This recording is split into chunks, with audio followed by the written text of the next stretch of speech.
Hello hi and welcome back to the video series lecture. इस video में हम discuss करने वाले हैं टाइप्स ऑफ ब्रांचेस।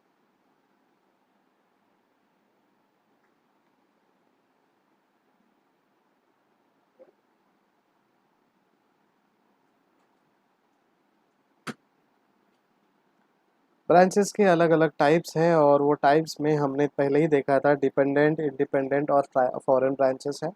तो उसे डिटेल में देखते हैं कि डिपेंडेंट, इंडिपेंडेंट और फॉरेन ब्रांचेस का क्या मतलब है। Branches not keeping full system of accounting, the branches not keeping full system of accounting are also called as dependent branches.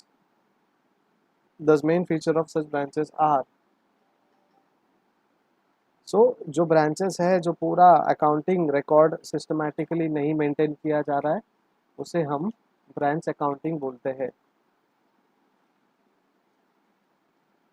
So they sell only those goods which are received from the head office and are not usually allowed to make purchases in the open market except with the permission of the head office. तो ये जो branch है, dependent branch है, इसे इसका जो accounting treatment है वो डिपेंडेंट होता है।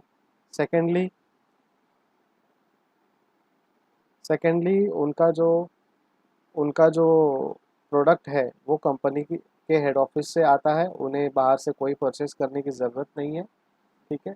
और कुछ प्रोडक्ट अगर परचेस करना है तो कंपनी से परमिशन लेना ज़रूरी है। बिना परमिशन के, बिना अथॉरिटी के हम उन्हें परचेज नहीं करेंगे अगर हम एक डिपेंडेंट ब्रांच रन करते हैं।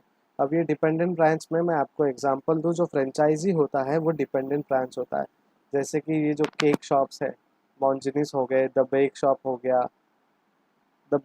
हो गया एंड लागेशियो हो गया, ऐसे सारे जो ब्रांचेस है वो डिपेंडेंट ब्रांचेस हैं। बिकॉज उनका जो कंपनी है उनको प्रोडक्ट देगा और वही उनको सेल करना है। Goods are supplied by the head office to such branches इधर एट कॉस्ट प्राइस और एट इनवॉइस प्राइस। तो गुड्स जो है वो सप्लाई होंगे, या तो वो कॉस्ट प्राइस पे होगा या फिर इनवॉइस प्राइस में होगा। All major expenses of the branches are paid by the head office. जो भी मेजर एक्सपेंडिचर्स है वो हेड ऑफिस पे करेगा इनको। Manager is allowed to incur only petty expenses, cartage, posters etcetera out of the petty cash book provided to him for each is required to maintain simple petty cash book. So all manager जो major expenses है वो branch are paid by the head office. Branch को जो भी major expenditures लगता है वो head office की तरफ से पे होगा। और the branch manager is allowed to incur only petty cash expenses. जो भी पेटी एक्सपेंसेस है, जैसे कि प्रिंटर का कार्टेज ख़त्म हो गया है, पोस्टेज, स्टेशनरी एक्सेट्रा, ये सारी चीज़ें जो है वो मैनेजर कर सकता है। Out of the petty cash provided to him for which he is required to maintain a simple petty cash book. उनको एक अलग से पेटी कैश बुक बनाने की ज़रूरत है और वो बताते हैं कि इसमें से आपको क्या क्या एक्सपेंडिचर कर सकते हैं। Then the amount received from cash sales and debtors is either remitted to the head office daily or deposited in the account of head office in some local bank। जो भी सेल होगा वो, या फिर debtor होंगे, जो भी remittance होगा, हम डेली ब्रांच के हेड ऑफिस में जमा करेंगे। या तो हेड ऑफिस में डायरेक्टली हम ट्रांसफ़र करेंगे या फिर उनके बैंक में डिपॉजिट करेंगे through local bank. The branch manager is normally expected to sell the goods for cash, but he may be authorized to sell goods on credit in certain cases। तो branch manager को हम expected है कि वो cash में ही cell करें, लेकिन कभी कभी उनको अथॉरिटी दी जाती है कि आप क्रेडिट में भी सेल कर सकते हो। क्रेडिट मतलब उधार। Such branches do not keep complete accounts books. They simply maintain records of sales, and prepare a debtor account. If necessary, they also require to maintain a stock registered and furnish a weekly or monthly statement giving complete information about stock position and movement of goods to the head office. This enables the head office to keep proper control over stock at branches. So, ऐसे branches क्या करते हैं, वो complete books of records या complete accounts maintain नहीं करते। वो simply sales का रिकॉर्ड मेंटेन करते हैं, जो भी इनकम आया उसका रिकॉर्ड मेंटेन करते हैं, और उनका जो स्टॉक है उसका रिकॉर्ड मेंटेन करते हैं, ताकि वो मंथली, वीकली, जैसे भी हेड ऑफिस को रिक्वायरमेंट लगे उस तरीके से वो उनका डिटेल मंगवा सके। Now next is branches keeping full system of accounting. Branches keeping full system of accounting are called independent branches. अब ये वो ब्रांचेस है जो डिपेंडेंट ब्रांच से बहुत ही अलग है। सिंपली मैं इसको एक्सप्लेन करूँगा। नंबर वन, उनको अलाउड है गुड्स परचेज करने का मार्केट से और सप्लाई करने का, and also to the head office if necessary. उनको परमिशंस है कि आप हेड ऑफिस से भी गुड्स परचेज करें और मार्केट से भी आप गुड्स परचेज करके सेल कर सकते हो। ठीक है, और कभी कभार हेड ऑफिस के लिए भी कोई प्रोडक्ट या गुड्स वो परचेज कर सकते हैं अगर कोई नेसेसरी लगे तो। वो बड़े बड़े मेजर एक्सपेंडिचर भी इनकर कर सकते हैं, और उनका जो बैंक अकाउंट है वो उनके खुद के नाम पे भी आप क्रिएट कर सकते हैं अगर इंडिपेंडेंट ब्रांच है तो। They operate as independent unit for all practical purposes. Their only link with the head office is that they are owned by the head office, and whatever profit they earn or loss they incur ultimately belong to the head office.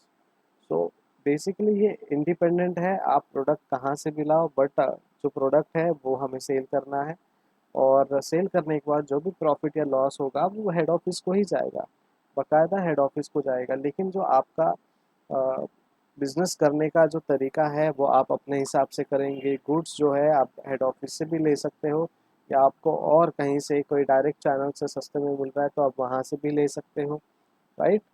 तो आपके पास full freedom है। Such branches keep complete set of books on the double entry system and prepare their own trial balance, trading and profit and loss account and balance sheet। तो ऐसे जो independent branches है वो पूरा का पूरा double entry books of account system maintain करते हैं, ट्रायल बैलेंस बनाते हैं, trading and profit and loss account बनाते हैं, बैलेंस शीट प्रिपेयर करके रखते हैं। Such branches open head office account in their books and record all transactions between the branch and the head office, right.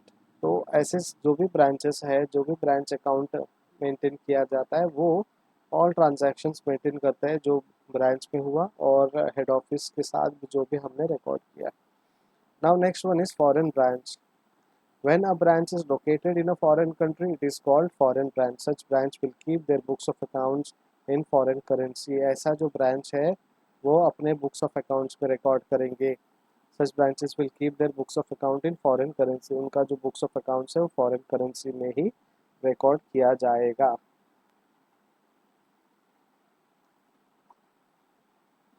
Foreign currency which has to be converted into currency of the country of the head office before it can be incorporated in the head office books. For example, if an Indian company has branch in Nairobi, the branch trial balance will be in Kenyan shilling. The trial balance must be converted into rupees before it can be incorporated in the head office books. For all practical purposes, however, foreign branches are treated as independent branches. तो यहाँ पे क्या हो रहा है, जो भी foreign branches है वो उनके कंट्री के हिसाब से वो अपना trial balance, profit and loss account, balance sheet बनाएंगे। लेकिन जब हम इनकॉर्पोरेट करते हैं, हम सारे ब्रांचेस के अकाउंट्स कंपनी के हेड ऑफिस के फाइनल अकाउंट में इनकॉर्पोरेट करते हैं, तभी उसे कन्वर्ट करना बहुत ज़रूरी है, और वो आईएनआर में कन्वर्ट करना ज़रूरी पड़ता है। बिना कन्वर्जन के अगर आप आधा प्रॉफिट एंड लॉस अकाउंट, आधा ट्रायल बैलेंस कभी किसी कंट्री में दिखा रहे हो, कभी इंडियन रुपीज़ में दिखा रहे हो, कभी और किसी कंट्री के इसमें दिखा रहे हो, तो कंफ्यूजन हो सकता है, एंड एट द एंड जो कंक्लूजन अमाउंट है, जो बैलेंस्ड अमाउंट है, वो डिराइव करने में तकलीफ हो सकती है। सो क्लासिफिकेशन ऑफ ब्रांचेस जो है, इनलैंड ब्रांचेस होता है और फॉरेन ब्रांचेस होता है। इनलैंड में ब्रांचेस डिपेंडेंट ब्रांचेस हैं जो अपना अकाउंटिंग सिस्टम डिपेंडेंट है, वो सिर्फ सेल्स, स्टॉक, ये सारे रिकॉर्ड्स मेंटेन करेंगे। और इंडिपेंडेंट ब्रांचेस है जो पूरा का पूरा अकाउंटिंग सिस्टम मेंटेन करती है, क्रिएट करती है, और उनका जो ट्रांजैक्शन है वो भी उनके खुद के नाम पे होता है। So thank you so much, keep watching. ये था आपके लिए टाइप्स ऑफ ब्रांचेस। अगले वीडियो में हम अकाउंटिंग पर डिपेंडेंट ब्रांचेस की तरफ बढ़ेंगे। Thank you so much, bye bye, take care.